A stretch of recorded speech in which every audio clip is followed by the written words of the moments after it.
So, hello everyone. How are you today? And for the first time, I'll say good evening to all of you wherever you are.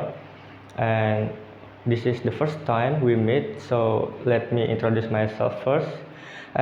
My name is Fahdika Ari Almadani, and you can call me Dika. And welcome to my class. And by the way, in this time, I give you a chance to talk about English, and I will give you and I will share you something that I can share about grammar in English. So, the topic today is about simple past tense. So, I will explain a little bit about simple past tense. So, pada dasarnya simple past itu adalah sebuah tenses yang kita gunakan pada waktu yang lampau. Jadi kejadiannya sudah lewat. Itu kita menggunakan tenses simple past. Dan di sini nanti kita akan belajar cara membuat kalimat ketika dalam bahasa Inggris ketika waktunya telah terjadi di masa lampau. Jadi bagaimana cara membuatnya? Nanti kita akan bahas di sini ya. Simple past tense. Jadi apa itu simple past tense? So basically simple past tense adalah suatu tenses yang digunakan untuk membuat kalimat yang terjadi di masa lampau. Bisa itu kejadiannya kemarin, yesterday, minggu lalu, tahun lalu, bulan lalu. So kejadian yang berada di masa lampau. Cara membuat kalimat seperti apa? Jadi ada rumusnya. Cara membuat kalimatnya. Kalau di masa lampau itu kita menggunakan tenses atau verb yang kedua. Ya, kita bisa lihat sini tenses verb yang kedua. Kata kerja bentuk kedua itu untuk masa lampau. Formnya untuk rumusnya. Jadi contohnya adalah ketika kita mau bilang saya makan, ya kemarin saya makan. Jadi in Indonesia saya makan, but in English I ate. Ya, jadi menggunakan verb 2. Eat, keduanya adalah ate. Jadi rumusnya adalah yang pertama ada subject, verb to, and object. Untuk membuat kalimat yang negatif, yang pertama ada subject plus did plus not, verb 1 dan object. Untuk membuat kalimat negatif, yang pertama did plus subject plus verb 1 and plus object. Jadi seperti itu rumusnya. Jadi hanya menggunakan kata kerja kedua, verb 2. Contohnya, di example, I give you the example. She spoke English.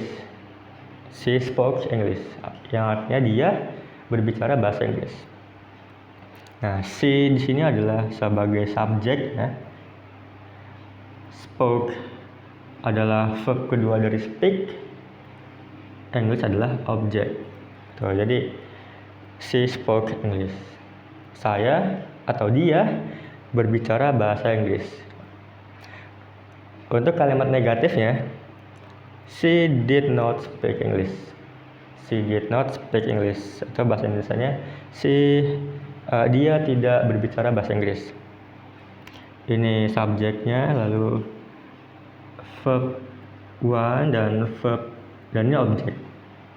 Gitu. Kenapa di sini menggunakan verb 1 bukan verb 2?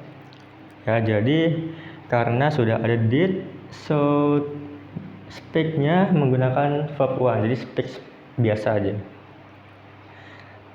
Lalu untuk yang interrogatif, did she speak English? Apakah dia berbicara bahasa Inggris? Nah, ini didnya di depan, lalu subjeknya dan verb 1 dan ini objeknya. Jadi ketika sudah ada did, tidak perlu menggunakan verb 2 lagi, menggunakan balik ke verb one seperti biasa. Nah, ini ketika kita berbicaranya sudah lampau ya, jadi kita bisa menambahkan time signal ya. Time signal untuk simple past tense yaitu ada yesterday, atau bisa 2 weeks ago, a month ago, 2 years ago. So basically something that past ya, yang udah terjadi di masa lampau. Kalau kita bisa menambahkan kata yesterday di sini. Nah, jadi she spoke English yesterday. Itu maknanya adalah dia berbicara Inggris tapi kemarin gitu. Nah, another example. Contoh lainnya bisa saya membeli sebuah roti. Saya membeli sebuah roti kemarin. So in English you can say I bought a bread yesterday. I bought a bread yesterday. So, itu positif. In negatif, I didn't buy a bread yesterday. Interrogatif, did I buy a bread yesterday? Jadi seperti itu. Oke, itu adalah sedikit tentang simple past, cara membuat kalimat ketika di masa lampau. So, I hope you can understand what I'm saying, and I do apologize if I have many mistakes. Good evening and see you next time. Bye bye.